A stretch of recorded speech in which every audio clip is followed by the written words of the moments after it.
Hello there! If you don't know me, you probably don't, my name is Jam. I'm going to be your lovely, very ludicrous host today as we go through an iceberg of one of my favorite game series of all time, Little Nightmares, that has also traumatized me beyond relief. It's likely traumatized all of you as well, and if it hasn't, I don't know what you're doing here. But hey, if you're unfamiliar with the Little Nightmares franchise, don't worry. I also like to click on hour-long videos about topics I know nothing about. As a quick introduction for you, Little Nightmares is a horror puzzle platformer video game series created by the Swedish game studio Artstudio and published by Bandai Namco Entertainment. The first game was released in 2017 and saw enough success to launch a 3-chapter DLC, 2 direct sequels, 2 other connected games, multiple comic series, an audio drama podcast, a book series, and this thing. The first game follows a girl in a yellow raincoat named Six who attempts to escape a seafaring restaurant called the Maw, while hunted down by various towering, deformed monsters who want nothing more than to see her dead. The second game follows Mono, a boy wearing a paper bag over his face, with Six appearing as an NPC companion. They traverse through a large metropolis called the Pale City, overlooked by the ever-watching signal tower, and are chased down by more horrifying monsters. The third game in the series is coming out either in a few days or has been out for a few days at the time of releasing this video. It introduces 2 new protagonists, Lo and Alone, and it's looking like it's going to expand the series' lore in some very interesting ways. So I really want to do a thorough deep dive into the series as a refresher for everyone before the third game likely fucks everything up. In a good way. Trust me, I promise I like these games, they just hurt me. I made this iceberg based on my own knowledge and a few other similar icebergs I've seen. While the tiers might get a bit unbalanced towards the bottom, I tried to keep everything even enough. So we'll start off with things basically anyone familiar with the franchise will know, and work our way down to more obscure stuff. Obviously, spoilers ahead, but if you clicked on this video not already being familiar, again, can't blame ya. Kettle calling the pot yellow, or whatever the fuck. Oh, and one more thing before I begin. Here are the main protagonists of every game for those who are unaware and what I'll be referring to them as. I don't want to have to pause and explain them while trying to go through this iceberg. Okay? Okay. Anyways, let's get into it. Alright, let's start off simple. Gnomes, spelled N-O-M-E by the way, no G, are these little peaceful creatures that are seen throughout the franchise. Honestly, they're kind of the de facto mascot at this point, since so far they've appeared in every single game. Even the third game, since we can see one in the trailer. However, they're seen en masse in the first game and the subsequent DLC, since they originate from the Maw. In the first game, they're simply little critters that run around the Maw, and you're able to interact with them by hugging them and freeing them from things. It offers some levity to the game and makes it so that Six doesn't feel completely alone. Up until, this. Yeah, she accidentally eats one. I guess for people who aren't aware, I should explain that Six experiences painful bursts of hunger throughout the first game, where the player will be unable to proceed until you find her something to eat. However, her hunger gets increasingly more violent over time. At first, pieces of bread and raw meat can sustain her, but then she must start eating live meat like rats and gnomes. This reaches its peak at the end of the game, where she ends up eating the main antagonist of the game, the lady. Sucks to suck, I guess. Six manages to escape the Maw at the end of the game, and all the gnomes they have hugged during the game will come and watch her ascend the staircase. The gnomes' role within the Maw are further explained in the DLC, particularly in Chapter 2, The Hideaway. Here it is shown that the gnomes actually collect coal to keep this furnace engine thing running. As well, the end of the DLC reveals the gnomes' true origins. The runaway kid, the protagonist of the first game's DLC, ends up stuck in the lady's residence. He is unable to escape and is captured by the lady at the end of the chapter, where darkness fills the screen, and when it finally recedes, only a gnome is left. Runaway's clothes are in a heap on the floor, and with his new, smaller form, Runaway is able to escape the residence and head back down into the lower levels of the Maw. All the gnomes being children was confirmed in the Hideaway chapter as well, where the shadows the gnome cast are shaped like children, but this chapter shows that it's the lady who outright turns them. Anyways, Runaway Gnome makes it to the guest area and encounters Six again. However, she's in the midst of a hunger pain, so when Runaway attempts to offer her a sausage... Yep, Runaway is a gnome that Six eats in the first game. In case anyone was confused about all the jokes people make about Runaway being scared of Six, that's why. Little Nightmares team really loves to pull, "Hey, look at this kid. Don't you love them? Don't you promise to always love and care for them? The kid is now in mortal peril!" And we eat it up every damn time. Pun intended. Outside the first game, the gnomes mostly appear in cameos. They show up pretty often just running around in the mobile spin-off Very Little Nightmares, and one gnome appears in the Hunter's Cabin of the second game. In what is technically the DLC for the second game, you'll be able to follow the gnome into the attic of the cabin. Lighting up lamps to lead around the attic will unlock a sick-ass hat. For the third game, as I said, one has been spotted running around in the trailers, but since I doubt the lady or the ma will appear, there probably won't be many of them hanging around. Anyways, look at the little fuckers. Mushroom Trisket looking ass. I've mentioned the DLCs a lot, so let's get into those. Insofar, every mainline Little Nightmares game has either released or confirmed to be releasing some sort of DLC. However, the length and lore relevance of these DLCs differ wildly. When people talk about the Little Nightmares DLC, they're typically referring to the DLC for the first game, called Secrets of the Maw, that consisted of 3 chapters released from 2018 to 2019. This DLC I mentioned in the section before this literally a minute ago, so hopefully nobody forgot that. In the DLC, you play as the Runaway Kid, a young boy dressed in blue with a chain around his ankle, attempting to escape the Maw. However, this story takes place at the same time as 6, but runs in parallel. While 6 is attempting to make her way up through the Maw, Runaway keeps making his way down. This DLC introduced a new enemy in the Granny, featured in the first chapter, The Depths, who haunts a flooded area of the Maw that Runaway falls into. He ends up killing her by electrocution, so good on you, King. The second chapter, The Hideaway, directly intersects with 6's story. When 6 is captured and locked in a cage by the monster known as the Janitor in the main game, she wakes up to see a kid in another cage being dragged away. This kid was actually Runaway, who manages to escape but falls into the gnome's home and must help them in order to escape. The final chapter was titled The Residence, where Runaway ends up in the lady's quarters by accident. Here he faces off against another new enemy named the Shadow Children, presumably while 6 is stuck in the kitchen in the guest area right below him. I've already discussed the ending of this DLC, so do not make me go through that again, but what's important to note is that Runaway became a favorite in the fanbase as the DLC released. In part, I think this was because the first game's fanbase was in his heyday, and he was someone new for the people to play around with. Because he also came after 6, he was commonly nicknamed 7. His relationship with the gnomes also became a very prominent aspect of his character, and even nowadays, he's still included in a lot of character lineups and fan content, despite not having shown up in any official content since the DLC released. The second game also technically had a DLC titled The Gnome's Attic. However, it was only available to those who pre-ordered the game, so the actual gameplay portion is very brief, and it mostly just involves some cosmetic options. This is what I mentioned earlier about unlocking a sick-ass hat after chasing a gnome around. All of that was technically only DLC. Hope you guys were paying attention earlier because I'm not going over it again. If you're doing chores or gaming right now, carry on.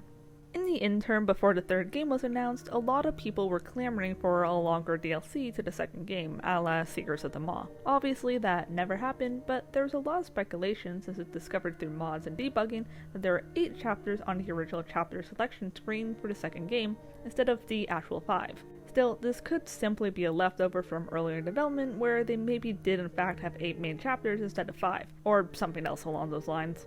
While the third game isn't released yet, it was confirmed that DLC titled Secrets of the Spiral was confirmed for a 2026 release. It's going to be divided into 2 chapters, and based on the cover art, we can assume it's going to be about Lo. Though the third game isn't even out yet, so things are still way up in the air about what this DLC could entail. For simplicity's sake, I'm calling these things the eyes instead of the flesh walls or the flesh void, also because I don't want to say flesh any more than I have to.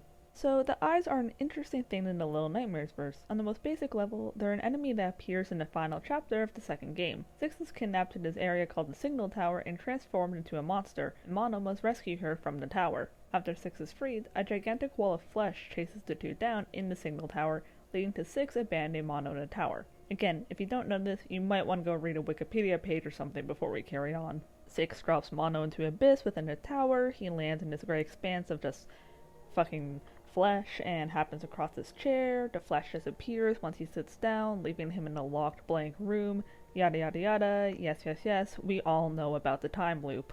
On a more meta level, the eyes are considered by most of the fanbase to be the biggest thing the series has to an overarching antagonist. Given the amount of eye imagery that appears throughout the world, hints from the developers, and the eyes seemingly inhabiting the signal tower, it can be assumed that they're the thing responsible for the transmission being broadcast from the tower in the first place. Whether you want to believe that the transmission is what corrupted the adults of the world into monsters, or if the monsters are just further manifestation of the signal and the eyes, that's up to you. There's evidence for whatever you choose. Another main factor of the eyes being the overarching god of the world is the fact that when Mono first travels through a TV, the interior he passes through is obviously very fleshy. Furthermore, locations like the Maw and the Signal Tower, things very heavily connected to the aforementioned time loop, have very heavy eye imagery, have been described on more than one occasion to be alive, and that they only exist for certain reasons. Nobody ever built them, they appeared because certain concepts in the world existed. Hunger for the Maw, and escapism for the Signal Tower. Again,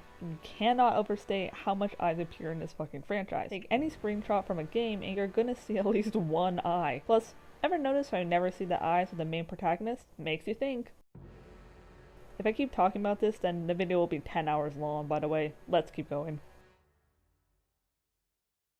Little Nightmares is great at making little guy designs. I bring this up simply because you can actually customize said little guys with fun little outfits, usually with an in-game purchase. But hey, just look at them. 6 hats are available in the first game to be worn by 6 or the Runaway Kid upon achievement.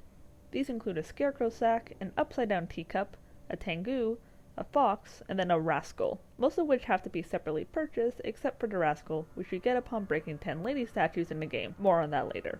These masks also all come with their own descriptions, which we will also discuss more later. Told ya, I'm gonna be saying that a lot this video. I'm trying to keep this organized. Oh, there's also this weird fish mask, but that's only accessible through the Switch, so who gives a fuck. I think it's supposed to be Pac-Man, but literally, who knows. The second game ups the ante by having 12 hat options. Mono's default paper bag does count for one, but hey, this makes sense.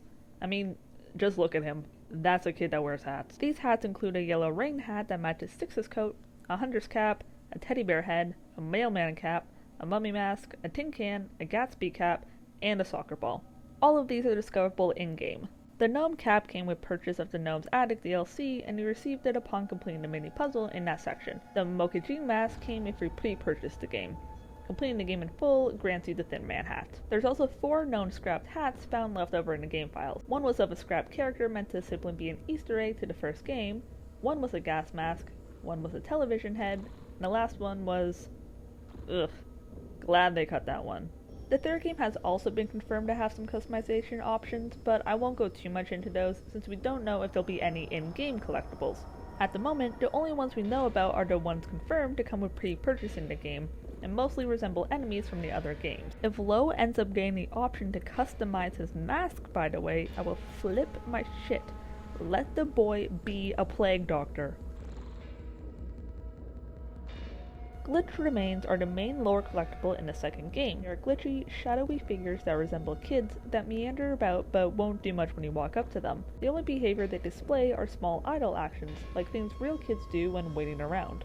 Mono is able to absorb them into himself, and by collecting all of them, a post-credit scene is unlocked. These remains are commonly thought to either be leftover energy from the transmission, taking the shape as kids for whatever reason, or they're actually the souls of children who have been taken by the second game's main antagonist, the Thin Man, or have been taken by the transmission directly. This is the more likely option as there's more evidence pointing towards it. We will get to that evidence eventually too. Guys, please just trust me.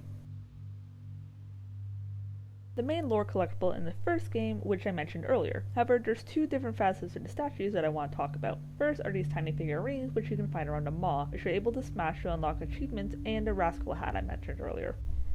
However, the other important aspect of the statues is a particular puzzle that appears in the DLC. In the lady's residence, Runaway must find 5 different lady statues and put them on pedestals while avoiding the security eyes. These statues are all different colors and have different chips and cracks in them. Since 5 are needed in total, and there's also 5 regular masks that you are able to wear, these 5 statues likely represent the current and former ladies of the Maw. Since 6 absorbs the lady's power at the end of the game, and her name is obviously 6, this seems to be a successional system. However, to talk about that, I have to talk about the time loop, and we're still getting there. Just give me a second.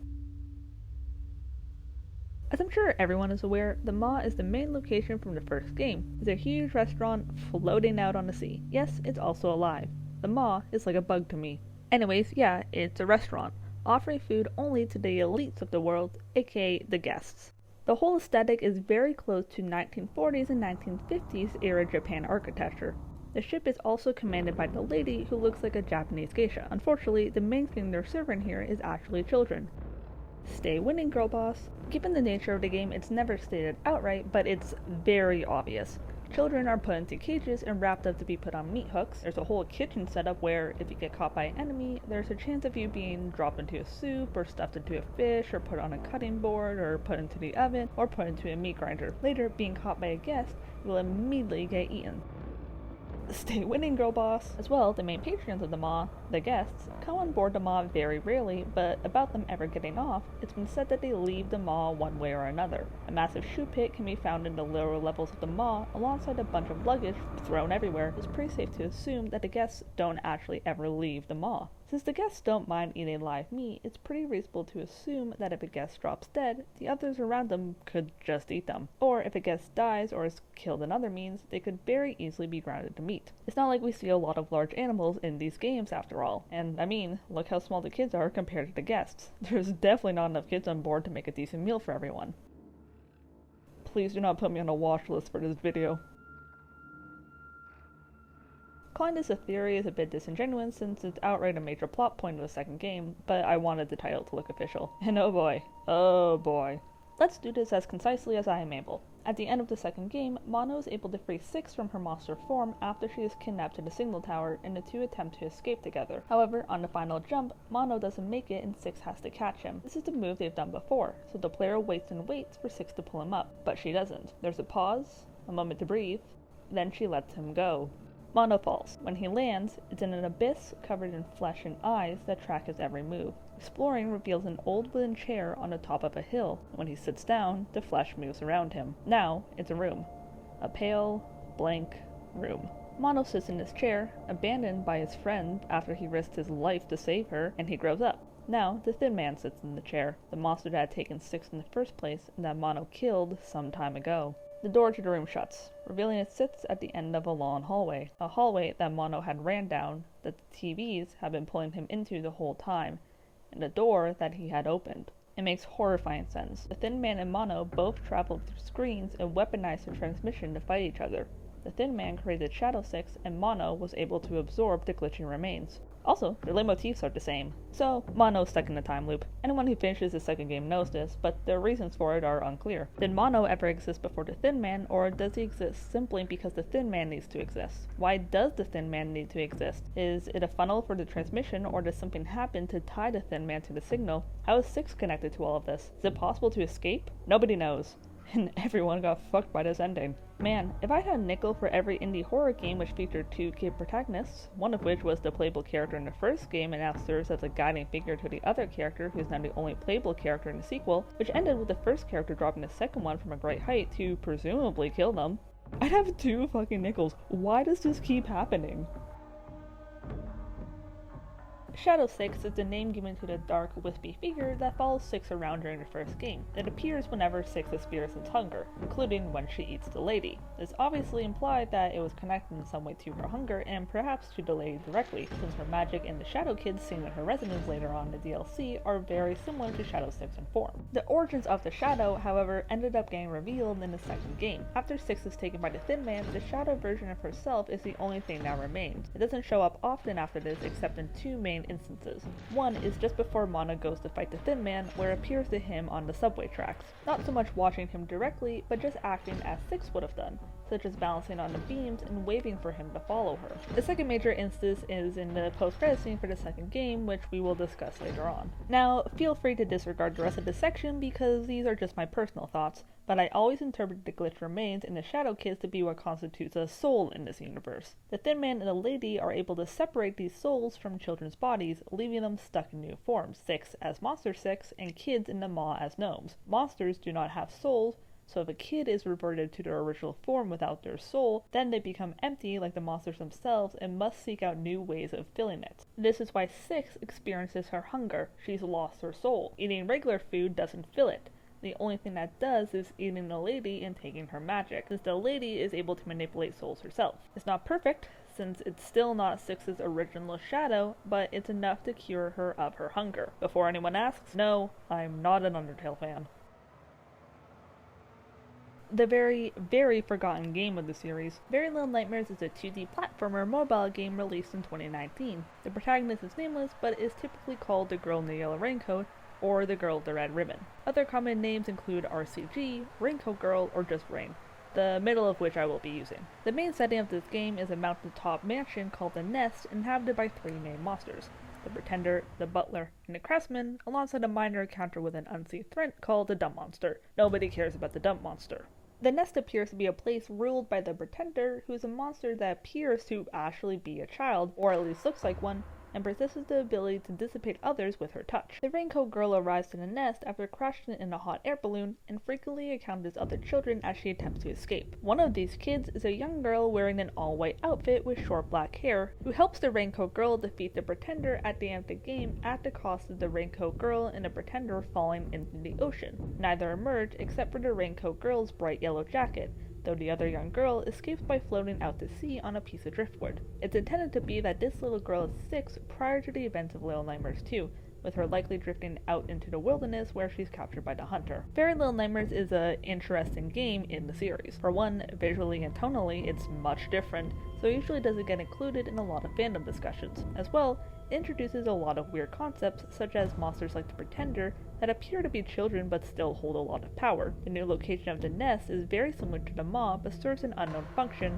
and it also introduces the origin of Six's raincoat. We'll get more into the raincoat later, but for now, let's pretend that we're in pre-2021 Little Nightmares fandom. The Secrets of the Maw DLC has finished releasing, and then this game comes out. Throughout the whole thing, you think they are supposed to be playing as Six after she escapes the Maw.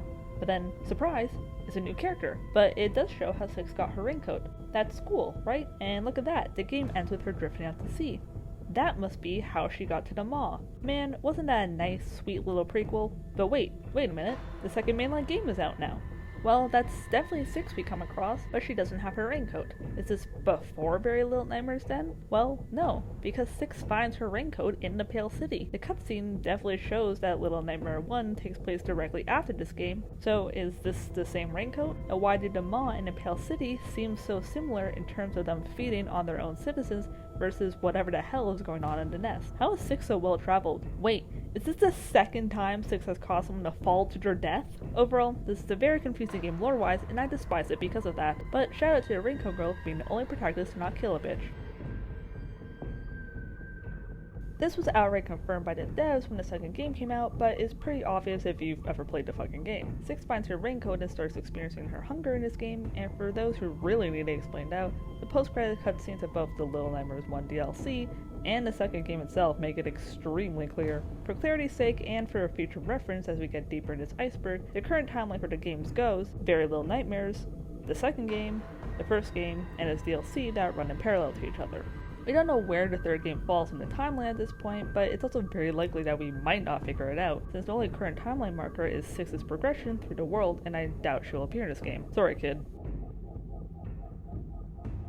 In the second game, the viewers take the role of the guests from the first game, in which they are a big group of similar-looking monsters that chase you en masse if you distract them from their current obsession. For the viewers, these are their TVs. Breaking, shutting off, or getting in the way of the viewers will have them chasing you down or outright killing you with their, sonic scream. Unclear whatever the fuck this is. With the viewers, it's clear that their obsession with the TVs comes from the signal tower, as you stumble across a line of them standing on the edge of a building, staring up at the tower. They don't care about their own personal safety, just like the guests, will topple over balconies and rooftops to get to the nearest signal. As well, looking at their designs, their faces appear to be sunk in, very reminiscent of the TV will melt your brain worries that had your parents telling you not to get too close to the screen. So the viewers are obsessed with the TVs. As I pointed out, this is very similar to the guests, in which they are both likely searching for something they lack within themselves. The website description for the viewers actually states that the transmission gives them all they need, but asks for only one thing in return. However, that's not where the parallels end, where the guests never end up leaving the Maw and more than likely stay there to be thrown into the kitchen when they die. The viewers are never able to escape the lure of the signal. Instead, it appears that the viewers actually get sucked into the signal itself. Random piles of clothing lay around the Pale City, like the people wearing it just vanished, and that's not even counting the local flesh pit in the middle of their city. Even if the viewers aren't necessarily being consumed to become part of the flesh void, the signal is definitely still consuming them in a much more violent way than the viewers are consuming it.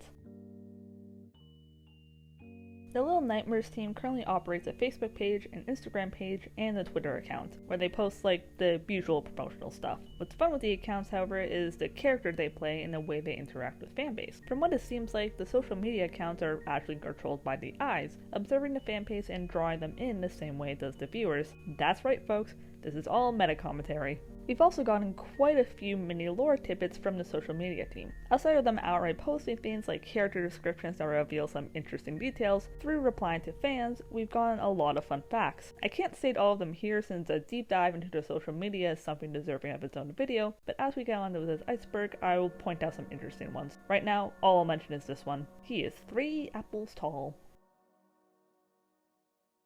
The Nowhere is the official name of the Little Nightmares world seen in the game and the comic series. The main population is split between residents, large deformed monsters that often have some sort of profession or job-like title, and then the children they hunt down unrelentingly. Everything is disproportionately large compared to the children, whose only hope of survival comes from their own wit. This is not factoring in various environmental concerns such as drowning, finding food, wild animals, the large heights, and more. The name comes from the Sounds of Nightmares podcast, where the protagonist of the podcast, Noon, describes the world she's been seeing in her dreams as a place that is and isn't. Noon comes from a place known as the Colonies, which seems to be analogous to the real world within the franchise, but exists in an entirely separate dimension from the Nowhere. Crossing between the two worlds is very difficult for adults, but for children, they can access it through dreaming. Of the residents, only the ferryman has ever demonstrated the ability to cross through the boundaries. Between the two worlds exists the Threshold, which is a gray, misty space with a large door.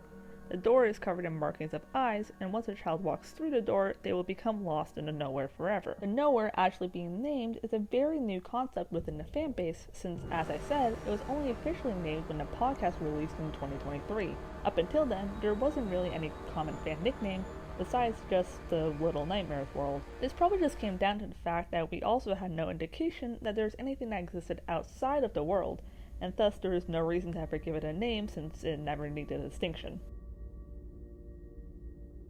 When it comes to the Little Nightmares tie-in comics, there's 3 different series to talk about, so let's try to move this along.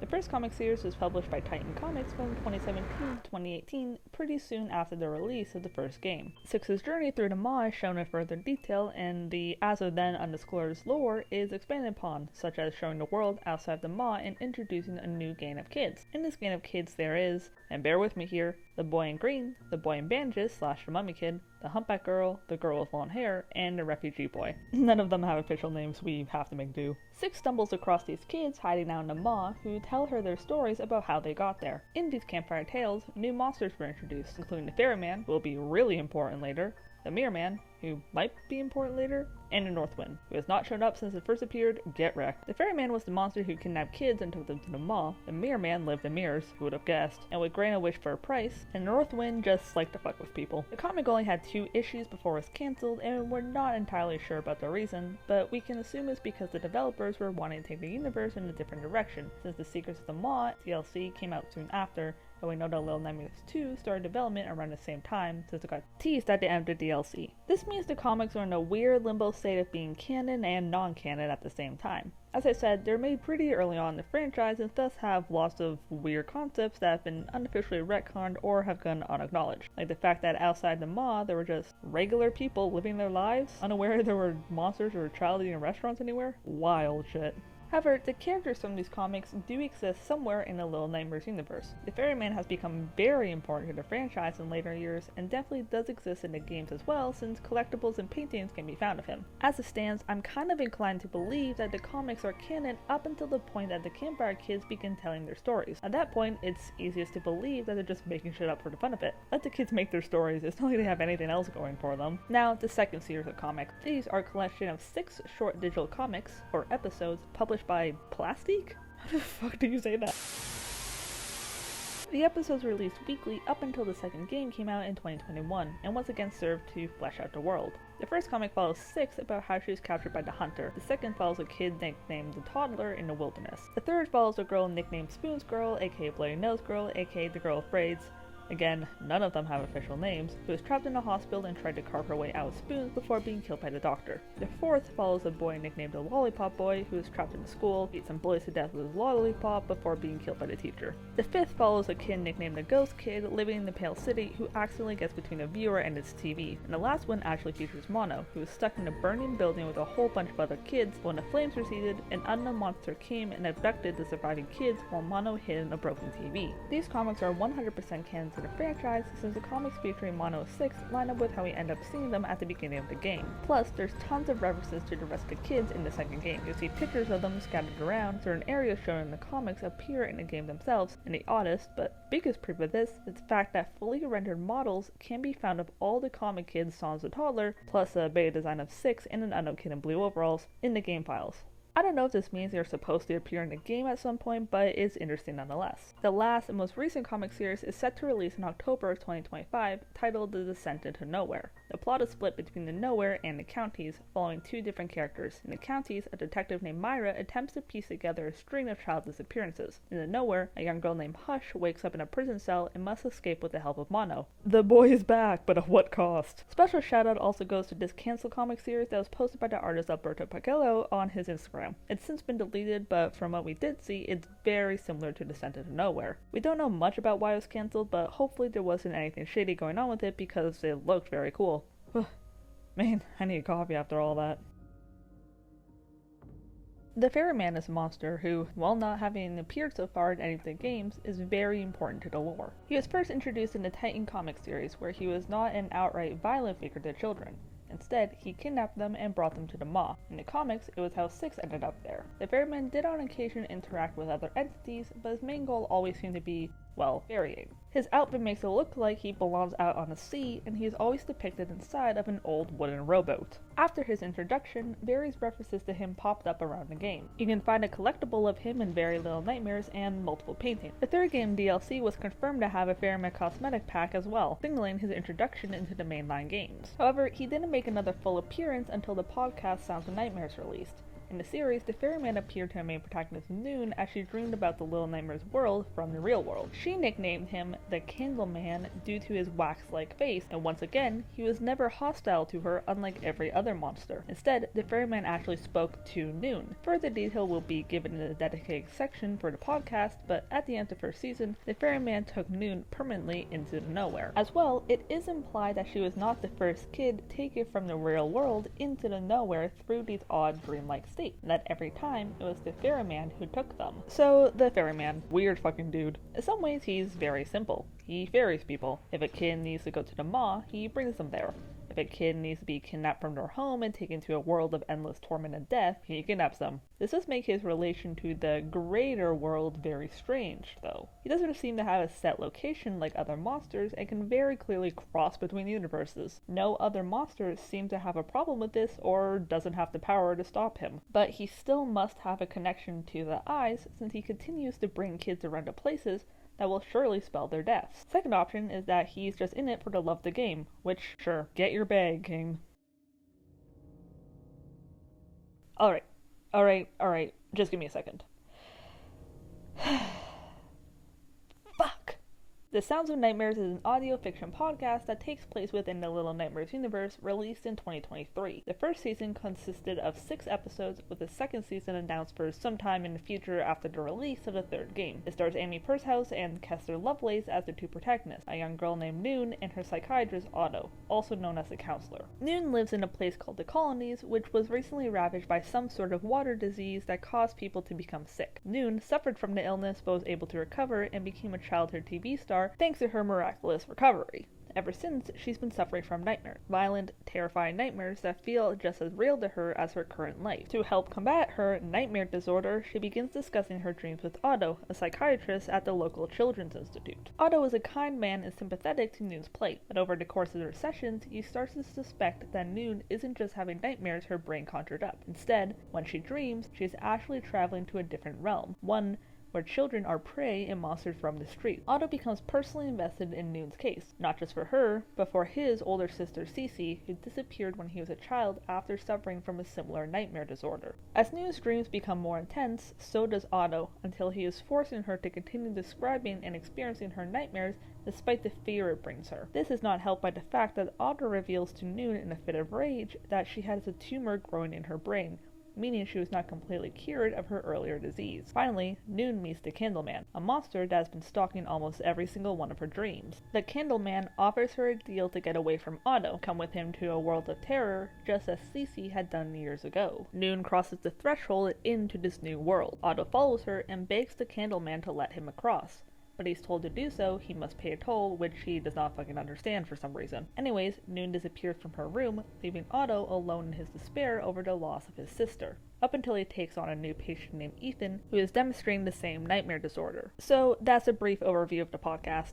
For a deeper look, I suggest watching it yourself. It's on most streaming platforms, including YouTube, and is a relatively short watch. The voice actors do a great job, and it's appropriately creepy for the Little Nightmares. Plus, the team behind it clearly have a lot of love for the series. Super Horror Bro even contributed as a writer. However, I should give everyone some more context for this. The podcast came out after the announcement of the third game, and was the first official content since the second game came out in 2021. There's quite a few interesting plot details, such as the inclusion of a bathhouse, which seems to be a scrap concept from the first game, and multiple mentions of a carnival, which is obviously a big part of the third game, and one of the monsters in the podcast might even appear in there. It also brought in a lot of heavy-hitting lore bits. For example, the existence of a universe outside of the main world, a name for the main world, people actually talking in an understandable language for the first time, confirmation that the ferryman is canon, and the idea of the threshold and dreaming being an important part of the power system. And, most presently, the idea that kids were not native to the nowhere itself. The podcast also indicated a big change in direction for the series. After the second game came out, Artstudio announced they were happy with the franchise and had no plans on returning to it. The third game, and most subsequent media, is developed mostly by Bandai Namco and various tie-in companies. Artstudio even further distanced themselves by announcing their own new horror game called Reanimal. While stylistically similar to Little Nightmares, it seems to feature a darker tone and older characters. So the podcast was the first step in the new direction the franchise was taking after Artstudio let go of development. Personally, I feel like you can tell. While it does feel like Little Nightmares in style, plot-wise, I find it loses some of the whimsical and fantastical vibes the first two games have. Plus, the introduction of more concrete lore is certainly a strong choice for a franchise where the story relies on environmental storytelling, zero dialogue, and more metaphorical reasoning rather than logical story beats. Everyone can have their own opinions over this new direction, of course, but it does seem to be a decisive split in the fanbase. Take from it what you will, leave alone what you don't want to deal with, just be cool about it. For the love of God, be cool about it. They already confirmed the second season, so I do not want to go through all of this.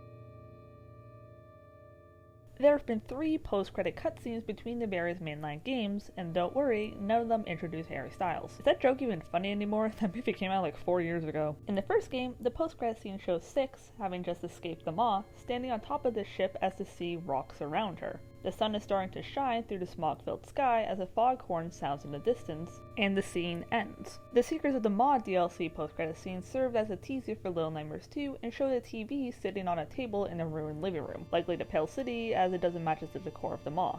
After a few seconds, the TV turns on and the Thin Man appears in the static before it flickers off again. For both of these scenes, you see them upon finishing the game and don't need to complete any achievement. However, for the third post-credit scene, which is seen in the Little Nightmares 2, you have to collect every glitching remain in the game. The scene shows Six exiting the TV she walked through after dropping Mono. She lands in a living room, similar to the DLC, but not the exact same, where she experienced her first hunger attack that would plague her throughout the first game. Shadow Six appears to her and looks down at a poster for the Maw, but disappears as Six recovers from her hunger. This scene pretty much confirms that 1. Little Nightmares 2 is a prequel, 2. Six got her hunger from the signal tower, and 3. Shadow Six is connected in some way to her hunger and the transmission. Likely, Six has her hunger because she doesn't have her shadow anymore. Since killing and consuming the late's power cures Six of her hunger and Shadow Six disappears after that, it shows that Six filled the emptiness inside of her with something darker. Not a perfect replacement for her shadow, but it's close. This is very similar to the way that the guests and the viewers function, where they tend to find something they are missing through their various forms of consumerism and escapism. See? It's all coming together now, baby! We've already talked about the idea that the world is stuck in a time loop with Mono, but the lady's a bit different from that, so I'll try my best to be concise. When it comes to the lady, she doesn't seem to be trapped in a time loop, but rather a succession loop. Looking at the lady statues, there are 5 used in the Residence DLC chapter, and 5 masks that 6 can wear in the first game with matching descriptions. Matching these things together gives the idea that each previous Lady of the Maw had her own mask and unique appearance. Unlike the Thin Man, who takes the same form every time, since Mono grows up to be the exact same Thin Man that's been chasing him throughout the second game. Plus, look at their names. Mono means single, one, or alone, while 6 is obviously part of a sequence. 6's hunger scenes are very similar to the lady's magic, and obviously 6 gets her final burst of hunger only after defeating the lady. There's also photos of a young girl with blonde hair and a yellow raincoat seen throughout the Maw that obviously are not 6, but could very likely be the lady, since she also has long hair and would have been wearing the yellow raincoat when she arrived in the Maw. So by this logic, the loop of the Maw is that a child with a hunger too great to be satiated will arrive in a yellow raincoat, and take the lady's magic for their own to then become the next Lady of the Maw. It's the same child, but not the same person. This then helps further Mono's time loop, since if the Maw is functioning, then the child that drops him can't ever get a guilty conscience and come back for him. Thus, self-fulfilling cycle, bing bam boom, we're done. Lore solved, everybody! However, there are a few hiccups here. Not hiccups with the theory on a meta level, but within the Eye's narrative itself. For one, 6 is seen leaving the Maw at the end of the game and waiting on top when a boat horn sounds. Some new media released this year confirms that she actually escapes the Maw. Then there's the Pretender, who is very similar to the lady in both aesthetic and abilities. Plus, even more confusing, 6 wasn't the original owner of the raincoat. The girl from Very Little Nightmares was. So, what does this mean? Well, I think it indicates a break to the cycle. Whoever 6 is, be it Cece from The Sounds of Nightmares, Noon herself, or someone who just got lucky, she isn't supposed to be in the cycle. The Pretender is the one raised to actually take over as the lady, but after she is killed by the girl in the yellow raincoat, she takes her place instead. But 6 accidentally kills both of them. That isn't supposed to happen. So, when she takes the raincoat and takes on the new role, she isn't actually the one meant to play the part. That's why she's able to escape the Maw at the end of the game. She broke a loop she wasn't even meant to be in on. She crashed the cycle. Of course, this doesn't mean that early interpretation is wrong. 6 is literally named 6, and there were 5 statues before her, so it doesn't mean the theory of her actually being the next lady is incorrect. Personally, I like that narrative more, and Little Nightmares is the type of story where most interpretations of events have some merit to them. Just follow 6's example and do what you want, except eating people. Don't follow 6 in that example. The Hunter is the first antagonist you encounter in Little Nightmares 2. True to the name, it is a monster that wears a stereotypical old-fashioned hunter outfit that inhabits the area known as the Wilderness, which is a large swath of forest filled with various hunting traps. Interestingly, it also wears a burlap sack-like mask with only one eye hole. Funnily, it possesses no powers besides the God-given American right of the Second Amendment. There's a lot of theories about the Hunter since it's a very unique enemy, and stands out among the other monsters in the second game since it lives outside of the Pale City and is not an urban-themed profession like the teacher or the doctor. The one eye hole in the mask implies that, despite looking humanoid, it's likely disfigured.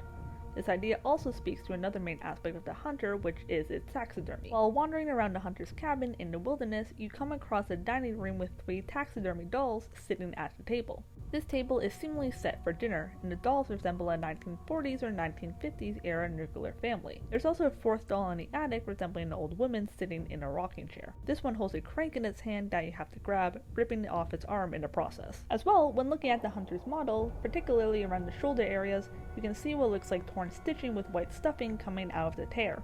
This, coupled with the Hunter's mask and the labored breathing you hear from it, implies that it stitches itself back together whenever it gets hurt. Some people will go as far to say that the Hunter blew off its own face with a shotgun, leading to it having to wear his mask. As for the dolls, there's 2 main theories about their existence. One is that these were victims of the Hunter that is stitched together. 2 is that as the Hunter's family, it either tried to save from the influence of the Eyes or recreated after they died. Possibly both, and the Hunter is trying to recreate its former life using its victims' corpses. Or even simpler, the Hunter is just a funny guy that's expressing his creativity. God forbid a man have a hobby. Also, feel like I should mention that people believing this painting is the Hunter's real face given the eye placement. Didn't know where else to put this, but do with it what you will. Outside of the main enemies you face in-game, there's plenty of clues hinting that there are other monsters around that you just don't have the misfortune of encountering. Sometimes these clues are obvious, like finding one's corpse in the kitchen. In the school level of the second game, going into the kitchen to collect a glitched remain will have you discovering the lunch lady. Only the bottom half of her body is visible in-game, but concept art of her full appearance does exist. There's two common theories with her. One is that the bullies killed her since her body is located right before the cafeteria, where a huge group of bullies congregate.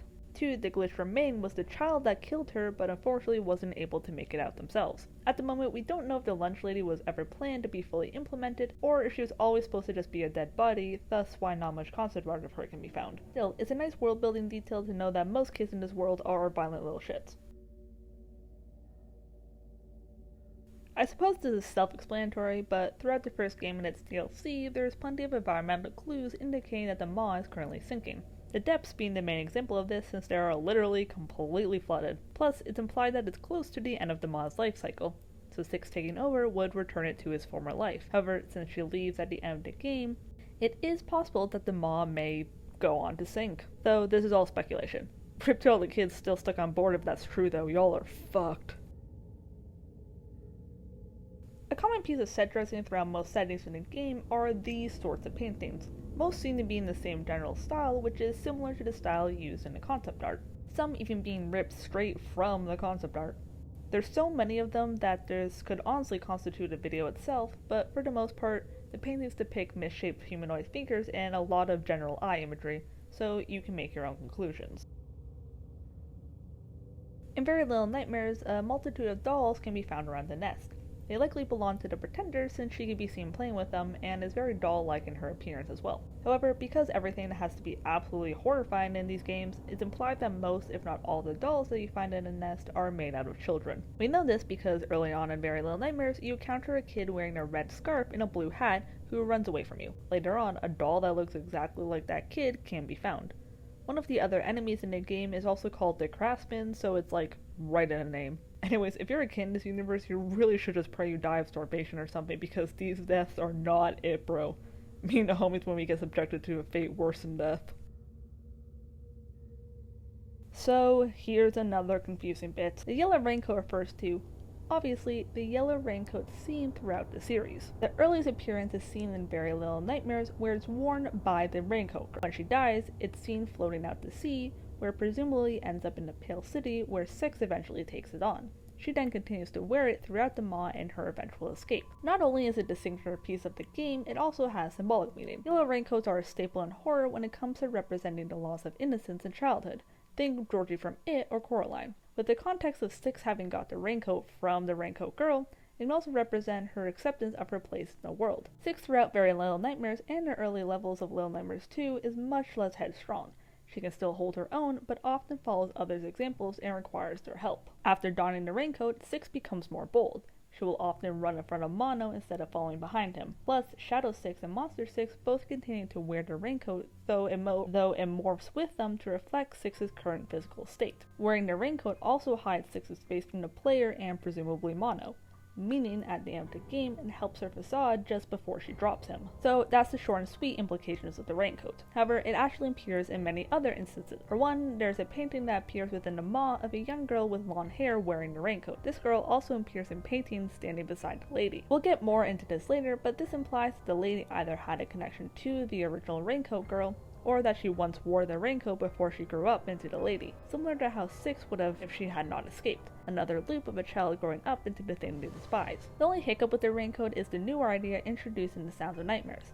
In the podcast, Otto's sister Cece is said to have entered nowhere through her dreams and presumably still resides there. In the very last episode, Noon describes her dream and mentions finding the yellow raincoat inside of a chest. Otto, very interested and almost frantic, asks her about the raincoat, but Noon can't give him any more information about it. Otto's interest in the raincoat heavily implies that it's linked to Cece, as the whole reason he takes Noon on as a patient is to investigate the nowhere and discover more what happened to Cece. In this case, it's reasonable to assume that the yellow raincoat originally belonged to Cece. This would make her either the raincoat girl or Six. Obviously, there is the secret third option that Cece was the original owner but gave the raincoat to Raincoat Girl, or Raincoat Girl took it from her after she died or something, but that's unlikely given how important the raincoat is. They've already done the whole pretend a protagonist is someone else under the raincoat trick once, and they likely won't do it again. So yes, Cece is probably someone we already know in the franchise given this bit of info. Do I like it? Not particularly, but if it's true, it makes more sense for Cece to be the raincoat girl instead of Six,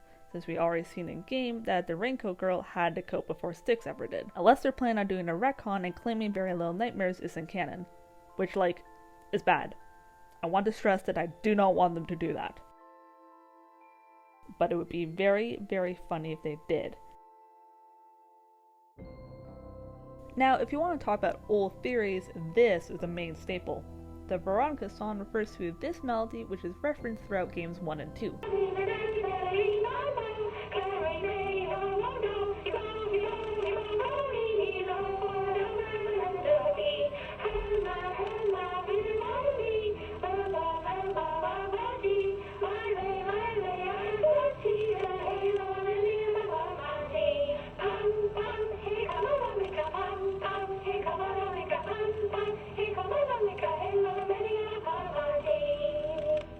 Little Nightmares 1, the clip plays on a TV that you turn on to distract the janitor. In Little Nightmares 2, the same clip will occasionally appear on TV screens around a pale city, and the bullies can be heard singing it through the school session. So, as fan bases are ought to do, they went absolutely insane dissecting the song. When listening to the lyrics, most people were in agreement that it mentioned the name Veronica alongside a bellhop upon a sea. The latter was universally agreed upon to be referencing a scrap character called the Wax Bellman. We'll discuss him more later, while the Veronica bit had many interpretations. It could have been the name of the lady herself in the video, or the lady, or Six, or the Raincoat Girl, or the Pretender, or basically any other female character in the series. However, you don't see the Veronica song discussed much anymore since it was, unfortunately, confirmed by people who worked on the game that the song was a bunch of nothing. It was a form of an auditory illusion where the sounds were designed to sound similar to actual words, leaving your brain to fill in the rest. That meant there's no actual lyrics, and thus, nothing from it could really be used for lore purposes. Still, that doesn't mean there isn't a few fun things about it. One is the lady seen in the video.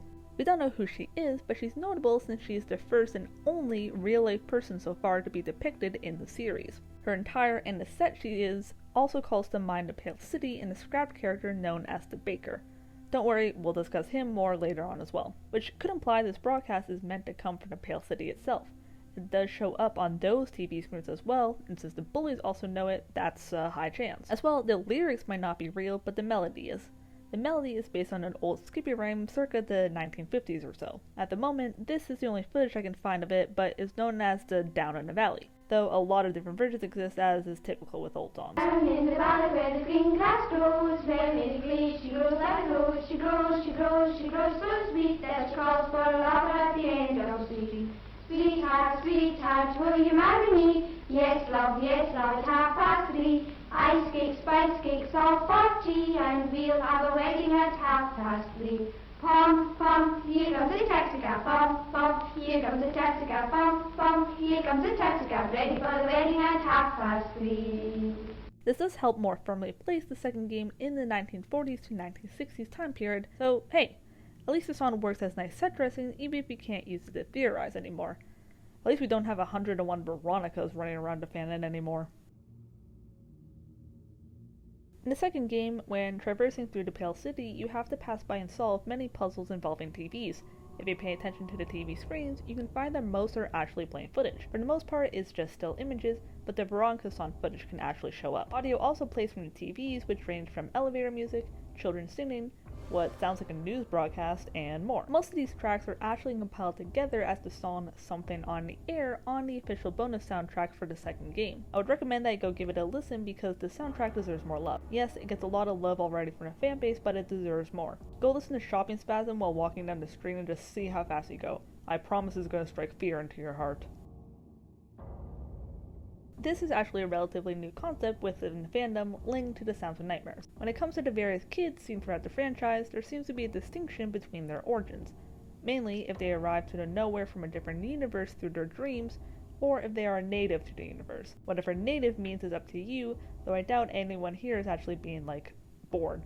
We've all seen their healthcare system. At the moment, there's only 2 kids confirmed to be visitors.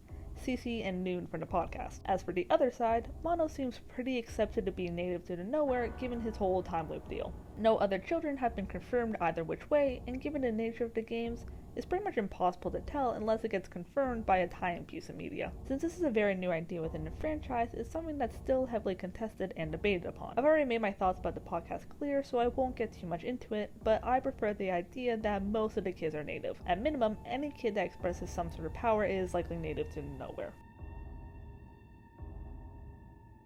To expand on the common kids mentioned before, they are confirmed to be canon to the games since Easter eggs can be found in them throughout. Photos of the Spoons Girl, the Lollipop Boy, and the Ghost Kid can be found in the second game, and Spoons Girl's room is actually in the hospital. You can tell this by all the marks on the wall. There's also a glitchy remains in the room, but whether or not this is Spoons Girl is up for debate. After all, the glitchy remains seem to be what happens when a child is taken by the Thin Man, as seen in the 6, and the Spoons Girl was taken by the doctor. However, if you want to be generous, you could say the glitching remains is just what happens when a kid dies in the Pale City. The Thin Man just has the ability to keep the body alive, like with Monster 6. Or you could disregard all of this. I don't care. Back to the Pretender. Very sorry to any Pretender fans out there, but if I have to figure out her stupid symbolic narrative role any longer, I'm going to A portrait can be found in Very Little Nightmares depicting the Pretender with what appears to be her parents. Only their legs are seen, but on one side is a person in a dress with heels, and on the other, a man in a suit. There are many different theories about this. One is that these are the lady and the Thin Man, meaning the Pretender is their child, tying back into the lady succession. Or the man in the painting is the Hangman, who we will get into later. Even if the characters aren't lore relevant, it's still very confusing. Like, first of all, she has parents. That confirms she's definitely a child then and not just an adult pretending to be one, but she has parents that she remembers, that were sane enough to pose for a painting to be done instead of just, killing people. Is this leftover from when nowhere was normal, that she is able to remember and thus keep around? Fuck, this is why I hate this game. The twin chefs have an idle animation that can occasionally play during the kitchen level of the first game, which shows them lifting up their droopy skin to scratch at their real face. Obviously they're wearing some sort of skin mask. Ugh. To hide their actual appearance. They appear to be very fish-like from the little glimpse you are able to see of them, so perhaps they hide themselves to avoid being food, or because they are having trouble surviving out of water and thus need an extra layer of protection for their skin. The masks they wear are also very similar to masks that can be seen in a hospital of the second game, and given the fact that their portraits can also be found throughout both games, it's possible that the twin chefs somehow got their masks from the Pale City. The logistics of this are unclear, though. Either the twin chefs came from the Pale City originally, unlikely since they do not look like they belong there, or the Little Nightmares world somehow figured out how to use Amazon. As with most games in general, there are plenty of unused animations found in the game files. There's different compilations on YouTube, but I'll just point out a few interesting ones. This one shows Six seemingly dragging something, which brings to mind this concept art of her having to drag Mono through the snow. There's also this one of Mono, tied up, struggling on a chair. While this could have been for the end of the game when he's in the signal tower, I'm more inclined to believe it was for the school section, since the bullies are the only monsters we've seen actively tying kids up. Perhaps the original plan was that both Six and Mono got grabbed by the bullies, but brought to different areas, and Mono would have to escape his bounds to go rescue her. But all of that is obviously speculation. Whenever you die in Little Nightmares, you end up restarting from the most recent autosave. However, no matter who you're playing as, you get the same basic animation. The kid wakes up. They're laying on the ground and suddenly bolt upright as if they had just woken up from a nightmare, then they slowly get to their feet, and the player regains control. Because of this interesting animation, it's a common belief that when you die in-game, the kid actually just wakes up again to restart. Likely, this is the eye's influence, since it can't exactly complete its cycle if one of the kids dies of fall damage or something. Plus, it does tie into the whole nightmare thing that's in the damn title, so make of it what you will. Hey, we finally got around to this guy. So, as I mentioned earlier with the Veronica song segment, the Wax Bellman is a scrap character from the first game. However, he was likely scrapped very late in development, meaning we have a lot of information about him, and he still shows up in a lot of fan content. There's multiple bits of concept art for him. He even shows up in-game through portraits around the mall and an Easter egg during the guest level. Going into a bathroom, you can break a two-way mirror and find a chair behind it. This we know for a fact is a reference to the Bellman, as in the 2016 Gamescom event, there was a physical Little Nightmares display featuring the Wax Bellman. In costume, he sat on a chair behind a two-way mirror. There's never been an official reason for why he was scrapped, but given the amount of references to him, it had to have been very late in development. The most likely option is simply that it was decided the game had enough enemies and /or there was nowhere to put him. Since 6 doesn't ever go near any guest bedrooms or the main entrance to the mall until the end of the game, there wouldn't be any reason for her to go near Bellhop, which logically would have been stationed near the front entrance to a hotel or restaurant. Also, fun fact, there was apparently supposed to be a collectible Wax Bellman hat you could find in the second game, but it was also scrapped, so the Wax Bellman is the only character to have been scrapped twice. Rip Bozo, you were a real one. At the moment, there's no formal language within the Nowhere.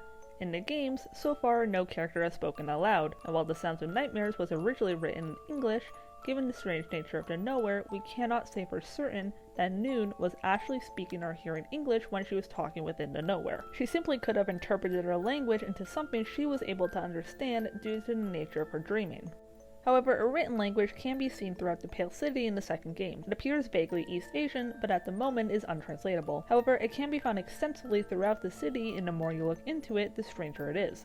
There's food items, signs, posters, and even full newspaper written with the language. This either means that this language is the native language for the Nowhere and these items are all left over from before the Eyes, or that it all became jumbled later on from the Eyes' influence. Either way, I dare someone to try and figure this out because I think that you would go insane. Though, Artstudio probably made it unsolvable on purpose. Type of shit they would pull, to be honest.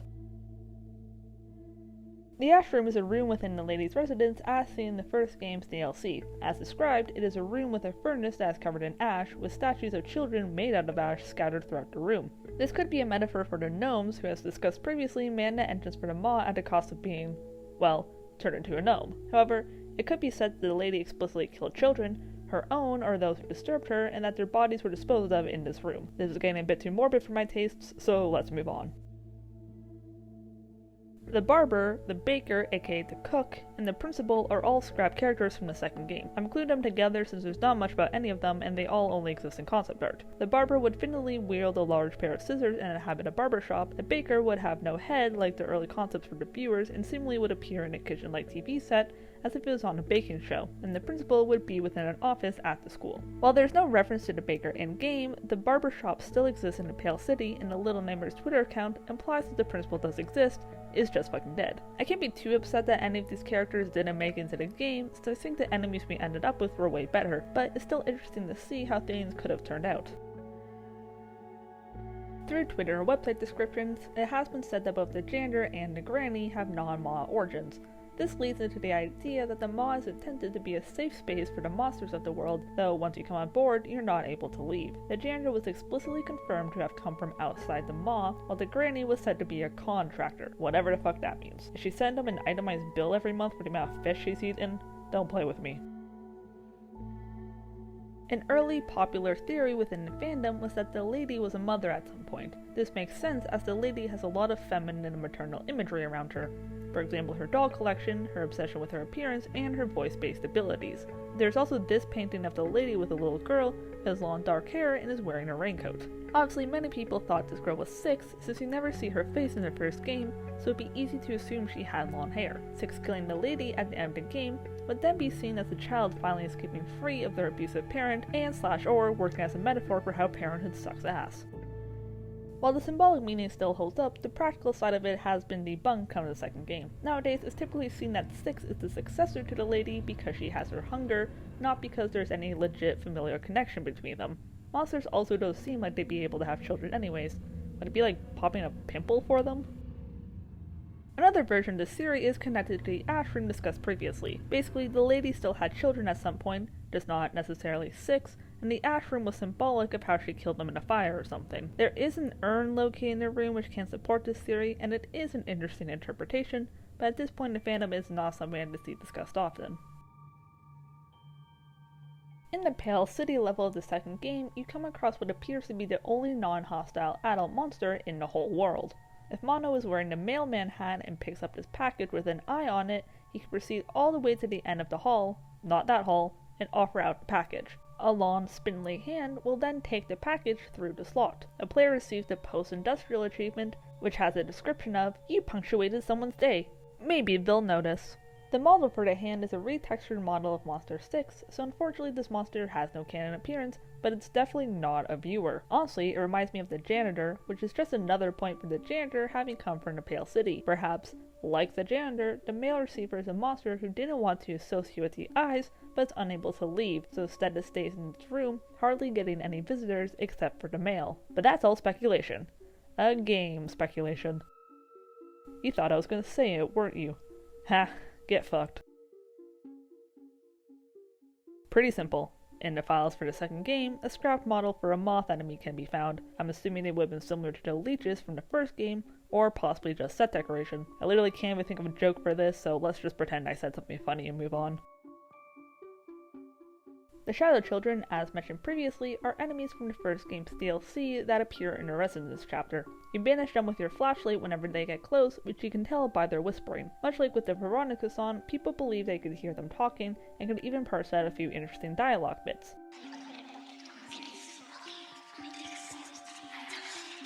But, just like the Veronica-san, it was confirmed that the Shadow Children don't actually say anything. Instead, it's all just audio illusions. One of these days they'll give us canon dialogue. Back when the first game came out, circa 2017-2018, it was announced that there's... motherfucking dog. It was announced that there's gonna be a TV show adaptation. It was fucking wild too. Apparently the Russo brothers and Henry Selick were attached to it, though it didn't go anywhere past the initial announcements. In 2022, Henry Selick said that the project came and went, but that he was still interested in it, and it's pretty much dead in the water at this point. Recently, the Little Nightmares account posted this cryptic teaser to all their socials, and while the project wasn't given a name or even confirmation of what it was, most people believe it to be some sort of TV show given the stop-motion animation style. We'll have to see how it goes, but not gonna lie, I need the Russo brothers to stay far away from this.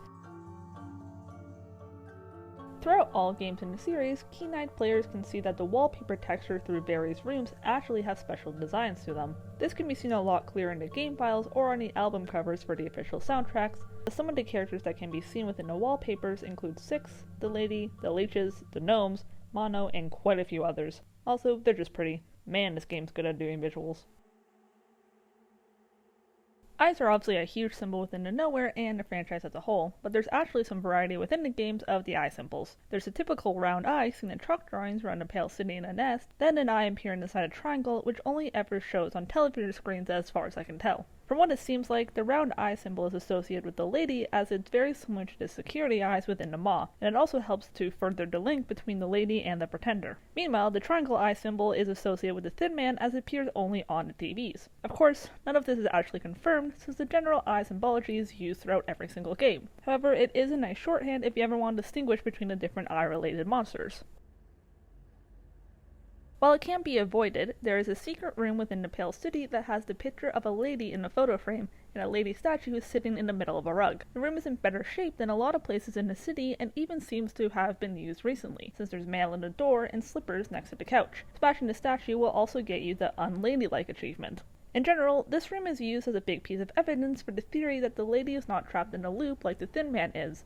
Instead, the role is passed on, and the lady is then free to move around the world as she wishes. I'm more inclined to believe that this room is actually the janitor's, since it's been confirmed that he came from outside the Maw, so perhaps he was aware of the lady and chose to follow her in the Maw instead of staying in the city, leading to his strange deformities. The janitor bee from the city would also explain his blindness and his affection for TVs as seen in the first game. The achievement description also reads, "Hello, have we met?" indicating that this room could possibly just be a mockery made by the eyes, or, like, 1,000 different interpretations. Basically, this room can mean whatever you like, have fun with it. Leeches are a minor enemy in the first game and this DLC. Dark, inky-like leeches that inhabit the lower levels of the Maw. Six and Runaway both had to escape them, and it's implied that a girl from the DLC, nicknamed the Flashlight Girl, was killed by them. They're not that scary overall, more just gross. Up until you look at their early models where they had legs and would run upright at you. What the fuck? Little Nightmares isn't the type of franchise to do crossovers, but Artstudio actually worked on the game Little Big Planet 3. Thus, there was an expansion/skin pack for the game when Little Nightmares 2 came out called Little Dreams. Feel free to correct me or add more context in the comments because I'm not familiar with Little Big Planet at all, except for this commercial which fittingly haunts my dreams every single day. As seen in concept art and in the background around Pale City, there's one poster that looks like a missing kid poster. This fits well with some of the early concept art of the Thin Man, where he seemed a lot more detective-like. Plus, it ties into some of the newer comics where we literally see missing kids depicted on milk cartons. Does this indicate that kids were going missing before the eyes took over, or are these from the real world and accidentally slipped over into the nowhere? Who knows? I need another drink. In the school chapter of the second game, there's a brief puzzle where you have to move the caps of chess pieces around or on a chessboard. The combo for the puzzle is hidden behind what appears to be a world map that drops down from the ceiling. Scribbled over top of it is a large red eye. Of course, the map doesn't line up with our world in any way, nor can any area we've seen so far be concretely transposed onto it. As far as I'm aware, there's been no explanation given to what area of land it could be showing, or whether or not it's even accurate to any location within the nowhere. So while it is interesting, I would definitely not try to use it for any Little Nightmares geography video. Still, the massive eye drawn over top of it is interesting. It once again implies that the eyes have complete control over the world, and if it was the bullies who drew over top of it, that just reinforces the idea that the eyes have mental control over all the monsters. In early concept art for the second game, the protagonist appears to be a typical looking child. A lot of people say it looks like Runaway, but given that the child lacks Runaway's chain anklet, I doubt it. I think this is just a stand-in until they finalize Mono as a character. From what can be seen, Mono's design pretty much stayed the same from conception to release. The only major change is that he seemed to start out with a more blue tone palette before it was changed to browns and grays. But yeah, otherwise he seems to be one of those characters that they made the first draft and went, cool, this is perfect. In a way, every day of my life I mourn the fact that I wasn't able to get the official Little Nightmares 2 art book because I got into the fandom too late. Also, Artstudio never fucking ships to Canada! This is an interesting one, so bear with me. And also don't smoke me if I say something wrong, I know people get weird about this. The City of Metronome is the first game created by Artstudio, but was left unfinished and abandoned after they were unable to find a publisher and /or proper funding. It's currently unknown. While there's no official demo, beta gameplay, or anything of that sort that is currently publicly accessible, there is tons of concept art, a few trailers, and even a defunct website advertising the game. Girl, what the fuck are you doing? In short, the game followed a boy named Tim/Ten/Tin, I've seen multiple different variations, and a girl named New, who lived in the city of Metronome, which was ruled by the corporation, and the two would try to unravel the mystery surrounding it. The main draw of the game was that it had a lot of sound-based puzzles and mechanics, such as recording certain sounds to later use to disable enemies. In terms of aesthetics, it's very clear how the development of Little Nightmares started, especially when you dig even deeper into the game. There were even creatures in the city of Metronome similar to the gnomes. It's really not subtle. However, as I said, the game never ended up being published. All of this was happening in the early 2000s when Artstudio was just starting off. However, since it's basically the spiritual successor to Little Nightmares, a lot of fans have taken interest in it, and I wouldn't be surprised if someone eventually makes a fan project on it. Also, I'm not entirely sure, but I wouldn't be surprised if there's a few Easter eggs in Little Nightmares referencing the game. But don't quote me on that. I'm not a scholar. The Hanged Man is a nickname for the character seen at the very beginning of Little Nightmares 1. When Six first wakes up in the maw and begins her slow, forever right journey, one of the first things she comes across is a man hanging from the ceiling next to a wooden chair and a piece of paper. Hopefully everyone watching this video is old enough to garner what that means from context clues. Obviously you're unable to read the paper, and using free cam to see the man out of bounds reveals little of interest. However, it's definitely more interesting now that the series has progressed past the first game. The physical similarities to both the Thin Man and the Pretender's father are noteworthy, alongside the fact that we see the viewers inflicting similar self-harm because of the signal tower. As well, the fact that this man seems to be even bigger than many other monsters, and is found dead at the bottom of the maw, is very strange. Basically, everyone you talk to is going to have a different explanation for him, so I'm not going to try to answer that here. Just like wiki it or something. Or use context clues. Please, by God, you guys better be old enough to figure this out from the context clues. By examining the Jander's name tag up close, it is revealed that it actually has a rateable name on it. The Jander, according to the name tag, is named Roger. Because of this, you'll often see him depicted with the name in fanworks, and it further supports the theory that all the monsters were once regular people with regular jobs that then became twisted because of the eyes. Or it could be a fun Easter egg. Literally impossible to tell with this franchise. As you can see with this level of the iceberg, we're getting down to some of the more minor things mostly to do with gameplay. For example, what? Stop, get down from there then! I'm not helping you! For example, is a scrap mechanic from the first game where 6 would be able to whistle to distract and confuse enemies. Footage of this still exists from the 2016 Gamescom demo, and animations for it still exist in the game files. Girl, for the love of God! However, it was removed for unknown reasons. I assume it's because it was unnecessary, since there aren't many times that you need to actually lead enemies to certain areas, instead mostly just evading them. While not the exact same concept, I do wonder if this is reworked into the second game, since Mono is able to whistle and make similar sounds to lead 6 over to him. Look at them, silly little guys.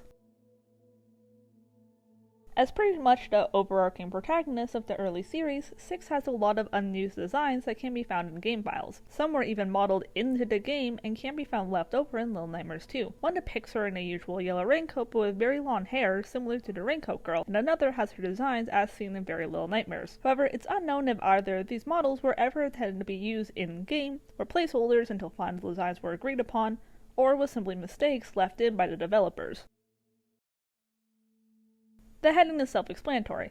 In the early days of development on the first game, there was a third chef enemy which can still be seen in some early trailers. It was removed since it was deemed unnecessary, leaving only the twin chefs to still exist. Twin chefs sounds better than triplet chefs anyways. Call that an uneven measurement. That doesn't make fucking sense. Oh, I'm sorry, did I stop you from getting into the couch? Did I stop you from clawing your way into the inside of the couch? I'm so sorry. Hunger was the original title for Little Nightmares during the early stages of development. It can actually still be seen in some very early trailers for the game. The devs have probably changed it because it would be difficult for people trying to find information about the game online, since looking up Hunger Game is not going to bring up the right results. They definitely made the right choice there because Hunger is a terrible name.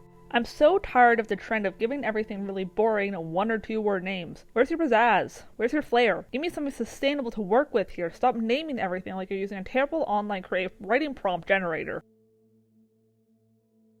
This one is hard to verify, but there is apparently some footage showing that Little Nightmares 2, there's a scrap portion of the Pale City chapter where the player teleported to the mall for a bit. However, for the life of me, I could not find any undeniable proof of this, so take it with a grain of salt.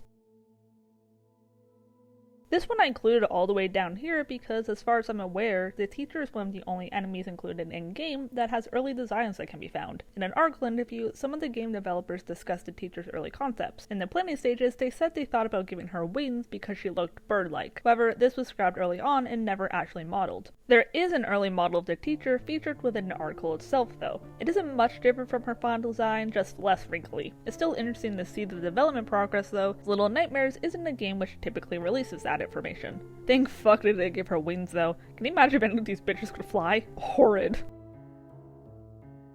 Another scrapped level from Little Nightmares 2, though this one has a lot more footage. The level itself seems to take place in the Pale City, where you must walk through a living room-like environment, hiding behind various objects from the large eye and the TV at the front of the room. The TV eye would likely function the same as the security eyes from the first game, which you had to avoid their light or else you died, though in the level nothing happens when you touch the light. The enemy itself looks very similar to the eyes within the tower, and while it's likely just a placeholder, it does use the same sound effects as the Thin Man teleporting. Well, also has a scrapped music track associated with it called Hypno. This track is very interesting as it seems to play directly from the TV itself. As well, the same melody can be heard around different TVs within the main game, and can even also be heard on the official deluxe soundtrack within the track Something on the Air. In Hypno, the melody is melancholic, having a single young voice hum the melody before they are accompanied by a choir on the second round. By contrast, the track featured in the game is cheerful, with 2 distinct voices being heard. One humming, one whistling. The background noise also indicates they are marching through a schoolyard or a busy street, as the sound of other children can also be heard. A drawing of the TVI can also be seen within the school level, possibly suggesting that even though we don't encounter it, it is something that exists within the world. This is something I generally see no one talking about, by the way, which is a crime. Guys, I doubt there's much significance lore-wise with this track, but it's weird, right? Why is it so haunting? Are the 2 voices in the in-game track meant to be Mono and 6, and the scrap track meant to be Mono's lonely reprise? Is it called Hypno because it's actually the tower playing it to pacify him after 6 leaves? Hey, come back here. I'm still talking to you. Don't walk away! In various concept art for the first game, 6 is depicted as actually working for the Maw rather than simply being trapped here. As you can see here, she has to bathe the guests, for some reason. This is from very early in development, I'll add, and it seems to come from when the game was in a more Studio Ghibli-inspired phase. The concept did seem to be recycled into Season 1 of The Sounds of Nightmares though, since Noon mentions visiting a bathhouse. Interestingly, in that episode, it's also been described that the monsters at the bathhouse are never able to properly clean because of their sinful actions. However, that really seems to fit with the early concept art, so I wouldn't be surprised if it really just was a reused concept they took from the first game to put into the podcast. Hey man, gonna be honest, I have no clue what the fuck this one's about. In short, this theory states that there is a being called Dr. No, who is said to be the cause/big head honcho of the Little Nightmares world.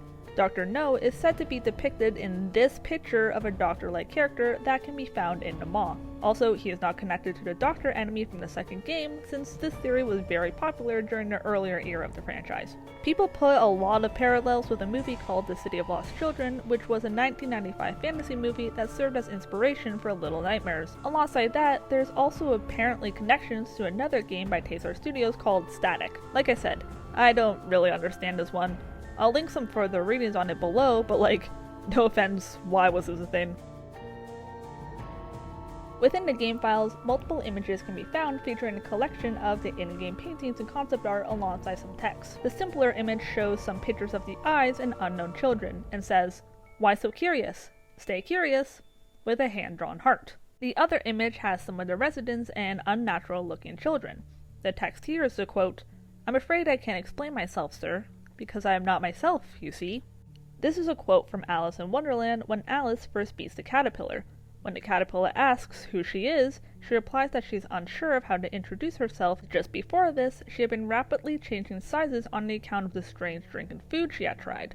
The likelier explanation of these images is that they're meant to be little shoutouts to the data miners. Like most indie game devs add to their game files, but in true Little Nightmares fashion, they decided to be extra about it. However, if you want to read into these images, the heart image could be the eyes teasing the children that they're tormenting, telling them to stay curious, knowing that anything to look further into will cause their deaths. The references to Alice in Wonderland are noteworthy, however. Obviously, Alice in Wonderland is a very famous children's story about a young girl named Alice who chases a white rabbit into a crazy fantastical world she doesn't understand. While trying to get home, she meets many adult-adjacent creatures who do not listen to her, repeatedly belittle her, and she's pretty much on her own without any help whatsoever. The original novel ends with her being put on an unfair trial by the Queen of Hearts, but managing to wake herself up back in the real world. Obviously, the plot is very similar to Little Nightmares in concept. Children are lost in a world that is not their own and must face off against creatures who are compliant in their suffering at best and actively hostile to them at worst, for the simple reason of them being beneath them. This is especially true after the Sounds of Nightmares podcast implying that children are actually from the real world, as well as the sleep-wake cycle we discussed earlier. So what does this quote imply in particular? Like I explained, this quote is referring to how Alice was constantly changing size and how it messed with her head and sense of self. The image this quote appears on features a few Pacific residents in particular, such as the lady, the teacher, the barber, and a few that look like the doctor and the guest. It also featured images of children that, kid-like in portion, look more similar to the monsters than the other Nowhere kids. Keeping the context of Alice's quote in mind, I would say this is implying the state of mind of the various characters we see in the image. The residents are referring to their own large size and sudden aggression, which possibly feels out of place for them on some level. The children could be referring to their small size and their scattered minds from the eye's influence. Or, in the context of these monster-like children, they could be talking about how they are starting to become monsters in their own right and no longer know what myself is. Or maybe this is just the developers having some fun in the game files. I also don't know what the Souls of the Damned are doing here, but have fun, I guess. So, the point of view theory, often mixed in with or called the TV theory, is the theory that the perspective the player takes in a game is actually the perspective to the eyes observing the world. This is also sometimes taken a step further by saying in the second game, you, the eyes, control Mono through his connection to the signal tower, and in the first game, you control Six through her hunger. This theory doesn't work that well for the Runaway Kid, but you can also drop the controlling aspect and just keep the observing bit since that still stands. Personally, I don't see much evidence for this theory, but there's also not much evidence disproving it. It's a fun perspective to take at any rate. The war theory can refer to multiple different theories within the fandom, however none of which were very popular and have mostly been disproven with the newer media. In the era of the first game, the war theory typically referred to the idea that outside of the Maw, the entire world was in shambles from some sort of war. This is because the Maw is often described as a safe place and that the outside world is full of chaos. This made most people assume that there is something even more horrible going on outside and that the Maw was a sanctuary full of safety and food for the elite who wanted to escape. Some people even say that the Maw was originally meant to be a safe haven for children during the war that ended up becoming corrupted from radiation. This turned the adults into monsters and only the children survived since they were in the lower levels underneath the ocean. This bleeds into the World War II theory, which just generally states that the Little Nightmares world is a result of an alternate history in World War II, where the Axis powers won the war, took over the world, and through twisted experiments and nuclear fallout, ended up permanently mutating everyone in the world. For the war theories, a lot of it is based on the aesthetic of the games, which, as we discussed before, places the era in the 1940s and 1960s. The Japanese aesthetic of the Maw and some of the imagery of the second game can also bring to mind some very serious real-life topics that I am not qualified to talk about right now. The last facet of the war theory I'm aware of came about after the second game when the signal tower was introduced. Similar to early theories about the Maw, in this interpretation, the tower was created during the war to either help win it or help keep the civilians happy and calm. However, it ended up turning against them, through nuclear radiation or what have you. However, this is pretty much disproven since it has been said that the tower was not built in any way that we understand it. In fact, pretty much any version of the war theory is disproven nowadays since the Sounds of Nightmares confirmed the Nowhere to be a separate dimension that can be accessed from the real world. However, I do think it was an interesting interpretation of events, better than the Dr. No theory at any rate. So, there we go. The entirety of the Little Nightmares Iceberg explained. I'm sure there's a few things I missed or didn't explain in much detail, so if anyone has anything else they would like to see me touch on, leave a comment or hit me up on any of these socials. I would love to make more videos on Little Nightmares and some of my other interests in the future, but unfortunately I have a lot of projects on the go right now, so my upload schedule will not be consistent. Still, once we've all settled with the third game, I would also like to do a deep dive into that, so stay tuned I guess. Thank you all for sticking around until the end of the video, and don't get sucked into any TVs anytime soon. that was terrible.